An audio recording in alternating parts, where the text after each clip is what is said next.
الحمدللہ والصلاۃ والسلام علی رسول اللہ۔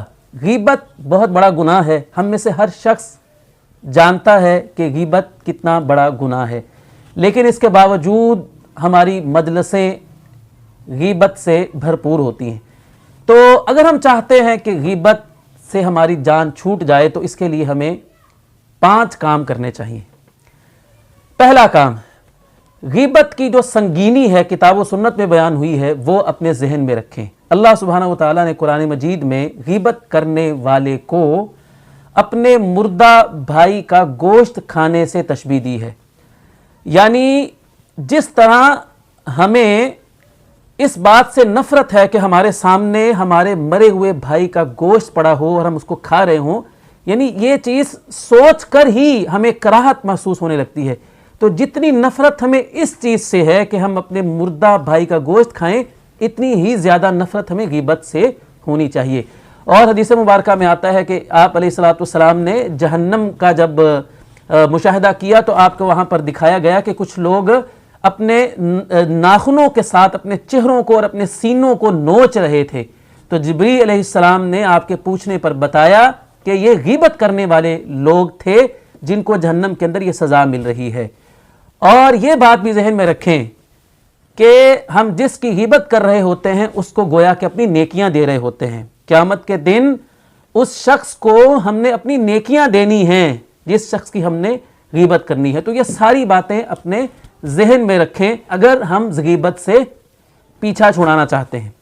دوسرا کام، ہر ایسی جگہ سے، ہر ایسی مجلس سے اور ہر ایسے شخص سے دور رہیں کہ جس شخص کا مشغلہ ہی غیبت کرنا ہے۔ کچھ لوگ ایسے ہوتے ہیں کہ جن کا کام ہی غیبت کرنا ہے، کچھ مجلسیں ایسی ہوتی ہیں کہ جہاں پر غیبت کے سوا کچھ نہیں ہوتا ہے، ایسے پلیٹ فارمز ہوتے ہیں جہاں پر کثرت کے ساتھ غیبت کی جاتی ہے۔ تو ہمیں ایسی جگہوں سے، ایسے لوگوں سے، ایسے ہر پلیٹ فارم سے خود کو دور رکھنا ہے اگر ہم غیبت سے پیچھا چھڑانا چاہتے ہیں۔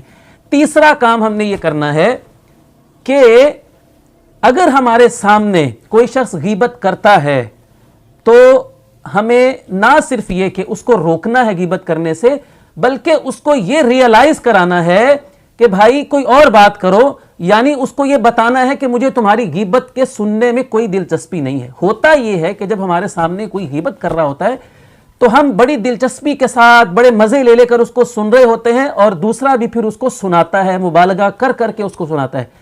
تو جب ہم اس کو یہ بتائیں گے کہ بھائی مجھے تمہاری اس بات میں کوئی دلچسپی نہیں ہے، کوئی اور بات کرو، تو انشاءاللہ وہ غیبت سے باز آ جائے گا، وہ غیبت بھی نہیں کرے گا اور ہمیں سننے کا گناہ بھی نہیں ملے گا۔ جب ہم سنیں گے نہیں تو وہ کرے گا بھی نہیں۔ چوتھا کام یہ ہے کہ اگر ہم غیبت سے بچنا چاہتے ہیں تو ہمیں یہ طے کر لینا ہے ان دوستوں کے ساتھ جن کے ساتھ ہمارا اکثر اٹھنا بیٹھنا ہے، ان کے ساتھ ہم نے یہ فیصلہ کر لینا ہے، طے کر لینا ہے کہ بھائی ہم نے کبھی کسی کی غیبت نہیں کرنی ہے۔ اگر میری طرف سے غیبت ہونے لگے تو تم نے مجھے روکنا ہے، اگر تم غیبت کرو گے تو میں تجھے روکوں گا۔ اس طرح آپس میں ایک دوسرے کی مدد کر کے، تعاون کر کے ہم ایک دوسرے کو غیبت سے روکیں گے۔ پانچواں اور آخری طریقہ غیبت سے بچنے کا یہ ہے کہ ہم خاموش رہنے کی عادت ڈالیں۔ زیادہ باتیں کریں گے تو اس میں زبان کے پھسلنے کا اور زبان کی جو غلط باتیں زبان سے نکلنے کے چانس جو ہے وہ اتنے ہی زیادہ ہوں گے۔ اسی لیے اللہ کے رسول صلی اللہ علیہ وسلم نے فرمایا من صامت نجا، جو خاموش رہا اس نے نجات پائی۔ تو یہ 5 چیزوں کو اگر ہم اپنا لیں تو اللہ سے امید کی جا سکتی ہے کہ ہم انشاءاللہ ضرور غیبت سے پیچھا چھڑانے میں کامیاب ہو جائیں گے۔